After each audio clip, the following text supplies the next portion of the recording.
क्या आपने कभी नोटिस किया है कि हम में से हर कोई दो पैरेलल लाइफ्स जीता है? एक वो लाइफ जो हम एक्चुअली जीते हैं और दूसरी वो लाइफ जो हम सोचते हैं कि हम डिजर्व करते हैं। और इन दोनों के बीच में जो गैप होता है वहां बस एक चीज रहती है और वो है हमारा ईगो। नमस्ते दोस्तों, और आप सुन रहे हैं बुक स्मेल, वो शो जहां हम किताबों की जज्बात को शब्दों में पकड़ने की कोशिश करते हैं। आज हम बात कर रहे हैं रायन हॉलिडे की powerful book ego is the enemy की, जो बेसिकली हमें वो आईना दिखाती है जिससे हम देखना नहीं चाहते। ये किताब आपको समझाएगी कि कैसे हमारी अपनी सोच, हमारा ईगो हमारे सबसे बड़े दुश्मनों में से एक है, खासकर जब बात आती है एस्पायर करने की, कामयाब होने की या फेल हो जाने के बाद संभलने की। आज की कहानी में हम मिलेंगे एक यंग प्रोफेशनल अर्नव से, जिसे लगता है कि उसे सब कुछ आता है, और एक सक्सेसफुल एंटरप्रेन्योर राकेश से, जिसे लगता है कि अब उसे किसी से कुछ सीखने की जरूरत नहीं है। दोनों अलग अलग स्टेजेस पर हैं, पर दोनों एक ही दुश्मन से लड़ रहे हैं, अपने ही ईगो से। रायन हॉलिडे बताते हैं कि ईगो हमारा खुद के बारे में एक गलत एहसास है, जिसमें हम खुद को बहुत जरूरी, बहुत बड़ा, बहुत जानकार और दूसरों को छोटा समझने लगते हैं। ये ईगो हमें फैसले गलत करवा सकता है, हमें अपनी गलतियां नहीं दिखने देता, हमें सीखने से रोकता है, और सबसे बड़ी बात, ये हमें अपने से जितना कमतर लोगों से भी बहुत कुछ सीखने नहीं देता। हॉलिडे कहते हैं, ईगो सफलता का दुश्मन है, क्योंकि ये असल में हमें खतरे में डाल देता है। सफलता के रास्ते में, सफलता के बाद और सफलता के खोने के बाद ईगो हर जगह बीच में आ जाता है। किताब में रायन हॉलिडे भावी सफलता यानी एस्पायर, सफलता यानी सक्सेस और असफलता यानी फेलियर, तीनों पड़ावों पर ईगो की भूमिका बताते हैं।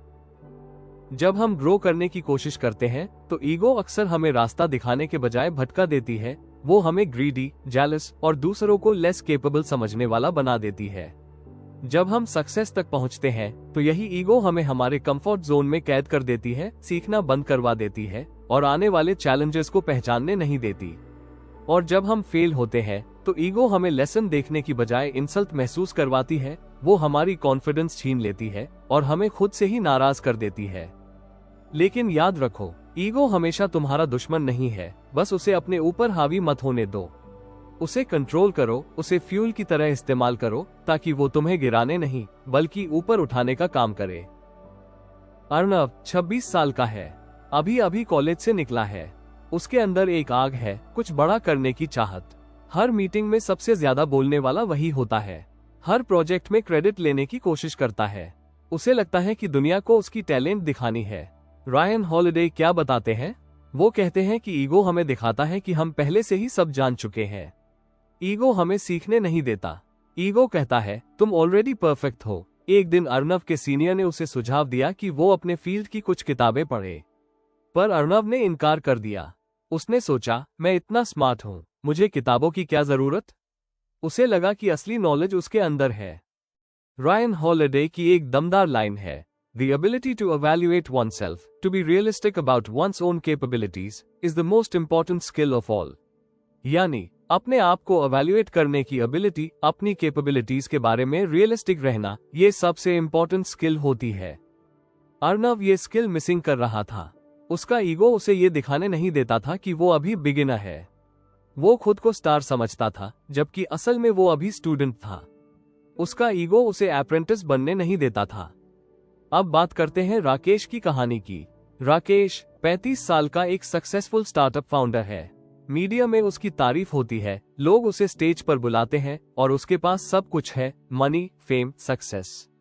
लेकिन अब कुछ इंटरेस्टिंग बदलने लगा है। राकेश अब मीटिंग्स में लेट आने लगा है, अपने एम्प्लॉइज की बात सुनना छोड़ चुका है। अब उसे लगता है कि उसे कोई कुछ सिखा नहीं सकता। उसका ईगो विस्पर करता है, You've arrived। रायन हॉलिडे इस केस को बहुत अच्छे से समझाते हैं। वो कहते हैं, सक्सेस कभी कभी फेलियर का सबसे बड़ा रीजन बन जाती है। ईगो हमें भुला देती है कि हम यहाँ तक कैसे पहुंचे थे। राकेश ये भूल गया था कि उसका सक्सेस उसकी ह्यूमिलिटी, टीम वर्क और लर्निंग एटीट्यूड की वजह से था। वो इंसान था जो एडमिट करता था कि उसे सब कुछ नहीं पता। लेकिन अब उसका ईगो कहता है, आई नो इट ऑल। और यही आता है रायन हॉलिडे का एक powerful concept, the effort is enough. मतलब असली जीत सक्सेस नहीं, बल्कि वो कांस्टेंट एफर्ट है जो आप हर दिन लगाते हैं। राकेश ने एफर्ट छोड़ दिया था। वो मान चुका था कि अब मेहनत की जरूरत नहीं, लेकिन ट्रूथ यही है, once you stop growing you start falling. अब कहानी में आता है ट्विस्ट।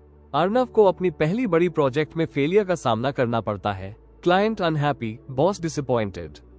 उसका ईगो बुरी तरह हर्ट होता है। वो सोचता है ये सब कॉन्स्पिरेसी है, लोग मुझसे जेलस है। रायन हॉलिडे कहते हैं, ईगो रिजेक्ट्स द ट्रूथ।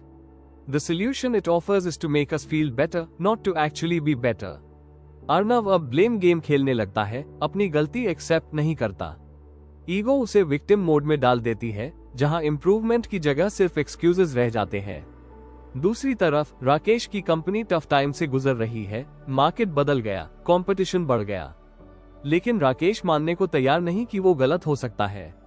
उसका ईगो विस्पर करता है, तुम जीनियस हो, तुमसे मिस्टेक नहीं हो सकती। रायन हॉलिडे फिर रिमाइंड करते हैं, the way through difficult times is humility and purpose. लेकिन अब राकेश में वो ह्यूमिलिटी बची ही नहीं थी, और यही उसकी डाउनफॉल की शुरुआत बन गई। अर्नव की जिंदगी में वो टर्निंग पॉइंट आता है एक रूटीन टीम मीटिंग के दौरान।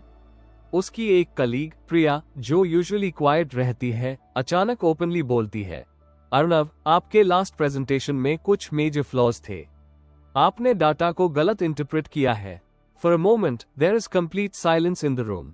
अर्नव का पहला रिएक्शन, ईगो हर्ट होना। अंदर से आवाज आती है, ये कौन है मुझे क्रिटिसाइज करने वाली?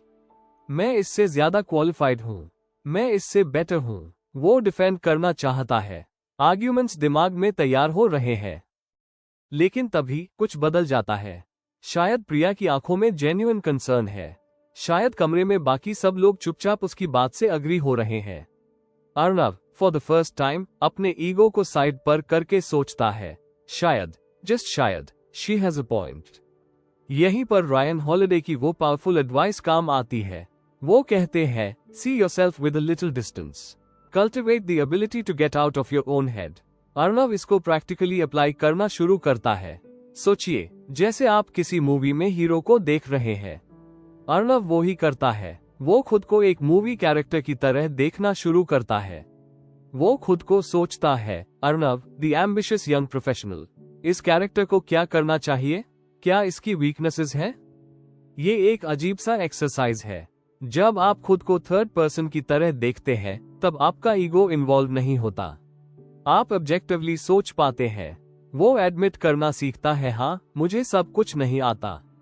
यस, आई डोंट नो कहना, ये उसके लिए पहले फेलियर जैसा लगता था, अब यह स्ट्रेंथ बन जाता है। क्योंकि जब आप मान लेते हैं कि आपको नहीं आता, तभी आप सीख पाते हैं। वो साइलेंस प्रैक्टिस करता है। मीटिंग्स में पहले वो हर डिस्कशन में जंप करता था, अब वो पहले सुनता है, सोचता है, फिर बोलता है। उसके वर्ड्स कम होते हैं, पर वेट ज्यादा। अब राकेश की कहानी की तरफ चलते हैं। राकेश, जो सक्सेसफुल फाउंडर है, वो अपनी ही सक्सेस की बिल्डिंग के अंदर ट्रैप्ड हो जाता है। उसका ईगो इतना बड़ा हो जाता है कि वो रियलिटी चेक को इग्नोर करता है। वो रिस्की डिसीजंस लेता है। He stops listening to his team. फिर एक दिन आता है जब कंपनी का बैंक बैलेंस डेंजरसली लो हो जाता है। मेजर क्लाइंट चला जाता है, एम्प्लॉइज रिजाइन देने लगते हैं। राकेश के लिए ये सिर्फ फाइनेंशियल क्राइसिस नहीं है, ये एग्जिस्टेंशियल क्राइसिस है। रात को एम्प्टी ऑफिस में बैठे हुए वो फाइनली अपने आप से सवाल करता है, ये सब क्या हुआ? मैं वो राकेश था जिसने इतनी मेहनत से कंपनी बनाई थी, मैं कहाँ गलत हो गया? उसी पल उसे एहसास होता है, उसकी सबसे बड़ी वीकनेस उसका ईगो था। ईगो जिसने उसे लगने दिया था कि वो सब कुछ जानता है। ईगो जिसने उसे एरोगेंट बना दिया था। ईगो जिसने उसे अंधा कर दिया था। रायन हॉलिडे इसी मोमेंट को डिफाइन करते हैं, The only real failure is the failure to learn from the experience. Failure अपने आप में एंड नहीं है। फेलियर एक डेटा है, एक फीडबैक है। लेकिन अगर तुम्हारा ईगो बहुत बड़ा है, तो तुम वो फीडबैक एक्सेप्ट ही नहीं कर पाते। तुम दूसरों को ब्लेम करते हो, मार्केट को ब्लेम करते हो, लक को ब्लेम करते हो, और फिर कुछ नया सीख ही नहीं पाते। राकेश फाइनली अपना ईगो सरेंडर कर देता है। वो वापस बेसिक प्रिंसिपल्स पर आता है और दोबारा से हम्बल होकर काम करता है। वो अपने एम्प्लॉयज से माफी मांगता है। राकेश उनकी सुनता है। वो एडमिट करता है कि वो गलत था। ये एक ऐसा मोमेंट है जो दिखाने में सिंपल लगता है, पर एक्चुअली बहुत हाई पावरफुल है। ईगो को डिफीट करना ये कोई बैटल नहीं है जो आप जीतते हैं, ये ऐसा सरेंडर है जिसमें आप एक्चुअली जीतते हैं। राकेश आखिर सीख जाता है कि असली स्ट्रेंथ ह्यूमिलिटी में है। असली लीडरशिप में ईगो का कोई प्लेस नहीं होता और सक्सेस टेम्पररी होती है पर सीख परमानेंट होती है। रायन हॉलिडे कुछ प्रैक्टिकल टिप्स देते हैं ईगो को कंट्रोल करने के लिए। पहला, टॉक लेस, लिसन मोर। ज्यादा बोलने से ईगो बढ़ता है, सुनने से सीखते हैं। दूसरा, फाइंड अ मेंटर, कोई जो आपकी इज्जत करे और ऑनेस्ट फीडबैक दे। ईगो हमें सोचने पर मजबूर करता है कि हमें किसी की जरूरत नहीं। तीसरा, प्रैक्टिस साइलेंस, कभी कभी चुप रहना सीखो। थॉट्स को आने दो, जाने दो। ईगो कांस्टेंट वैलिडेशन चाहता है। चौथा, स्टे अ स्टूडेंट, कभी मत सोचो कि तुम सब कुछ जान गए, हमेशा कुछ न कुछ नया सीखते रहना चाहिए। रायन हॉलिडे कहते हैं, true humility is not thinking less of yourself, it's thinking of yourself less. Ryan Holiday कहते हैं कि ईगो से हमारी 3 लड़ाइयां होती हैं और हर बार ये हमें हमारे असली पोटेंशियल से दूर ले जाती है। पहली लड़ाई होती है जब हम एस्पायर कर रहे होते हैं, यानी जब हम अपने सपनों का पीछा कर रहे होते हैं। ईगो हमें इम्पेशेंट बना देता है, लगता है कि सक्सेस अभी इसी वक्त मिल जानी चाहिए, और यहीं से हम रियलिटी से डिस्कनेक्ट होने लगते हैं। दूसरी लड़ाई आती है सक्सेस के बाद। ईगो हमें ओवर कॉन्फिडेंट और कंप्लेसेंट बना देता है। हम सोचने लगते हैं कि हम सब जान चुके हैं और वहीं हमारी ग्रोथ रुक जाती है। तीसरी लड़ाई होती है फेलियर के वक्त। ईगो हमें ब्लेम गेम में डाल देता है, हम गलती मानने के बजाय दूसरों को दोष देने लगते हैं, खुद को विक्टिम बना लेते हैं। और रायन हॉलिडे कहते हैं, इन तीनों स्टेजेस में एक ही सोल्यूशन है, ह्यूमिलिटी और सेल्फ अवेयरनेस। क्योंकि जब हम खुद को जानने लगते हैं तभी हम ईगो से ऊपर उठकर ग्रो कर सकते हैं। अर्नव और राकेश दोनों ने अब समझ लिया है, सक्सेस का मतलब स्पेशल होना नहीं और फेलियर का मतलब वर्थलेस होना नहीं। असली ताकत है अपने ईगो को कंट्रोल करने में, क्योंकि रियल कॉन्फिडेंस लाउड नहीं होता, क्वाइट होता है, काम, steady and powerful. Ryan Holiday कहते हैं, the person who clears the path ultimately controls its direction, just like a sculptor controls the statue. आज अर्नव मीटिंग्स में कम बोलता है, लेकिन जब बोलता है हर वर्ड इम्पैक्ट करता है। राकेश हम्बल होकर काम करता है, लेकिन उसकी कंपनी पहले से ज्यादा स्ट्रॉन्ग है। दोनों ने सीख लिया है कि ईगो को क्रेडिट चाहिए पर ह्यूमिलिटी को रिजल्ट्स चाहिए। ईगो बातें करता है, ह्यूमिलिटी काम करती है। ईगो फ्रैजाइल होता है लेकिन ह्यूमिलिटी रेजिलिएंट होती है, और यही फर्क डिफाइन करता है कौन बस दिखता है और कौन वाकई में ग्रो करता है। अगर आप अभी स्ट्रगल कर रहे हो या सक्सेस के बाद थोड़ा स्टक महसूस कर रहे हो या किसी फेलियर से उभरने की कोशिश में हो, तो बस 1 मिनट के लिए पॉज करो। खुद से पूछो, क्या मेरा ईगो मेरे डिसीजंस चला रहा है? क्या मैं सच में लर्न कर रहा हूँ या बस दिखावा? क्या मैं अपनी मिस्टेक्स एक्सेप्ट कर सकता हूँ या हर बार खुद को सही साबित करना चाहता हूँ? रायन हॉलिडे की सिंपल लेकिन पावरफुल एडवाइस है, do your work, do it well, then let others decide if it's good और not. Their opinion doesn't matter, the work matters. तो आज ही एक छोटा कदम लो, ईगो को साइड में रखो, किसी से हेल्प लो, एडवाइस मांगो, और अगर गलती हुई है तो एडमिट करो, क्योंकि ग्रोथ वहीं से शुरू होती है जहां ईगो खत्म होती है। और जब आप ईगो को हराते हैं तो आप अपने असली सेल्फ से मिलते हैं, और वो मिलन जिंदगी का सबसे खूबसूरत लम्हा होता है। तो दोस्तों, ये थी रायन हॉलिडे की ईगो इज द एनिमी की कहानी, जो बेसिकली हमें वो आईना दिखाती है जिससे हम हमेशा अवॉइड करते हैं। अगर आपको ये ऑडियो बुक समरी पसंद आया और आपको लगा कि ये आपकी लाइफ में कुछ वैल्यू ऐड कर पाए है, तो एक छोटा सा फेवर है मेरे लिए। पहला, प्लीज इस वीडियो को लाइक जरूर करिए। यह लाइक बटन सिर्फ एक बटन नहीं है, ये आपका वो सपोर्ट है जो हमें आगे ऐसी और क्वालिटी कंटेंट बनाने की एनर्जी देता है। दूसरा, अगर आप ऐसे ही इंसाइटफुल बुक्स के समरीज सुनना चाहते हैं तो बुक स्मेल चैनल को सब्सक्राइब करना मत भूलिए। बेल आइकॉन भी प्रेस कर दीजिए ताकि हर नई वीडियो आप तक डायरेक्टली पहुंचे, क्योंकि हम यहाँ हर हफ्ते नई किताबों की रूह को शब्दों में महसूस करने की कोशिश करते हैं, बुक्स जो हमें बेटर इंसान बनने में हेल्प करती है। आपका साथ, आपकी सपोर्ट और आपकी लर्निंग जर्नी में हमारा हिस्सा होना, यही हमारी सबसे बड़ी खुशी है।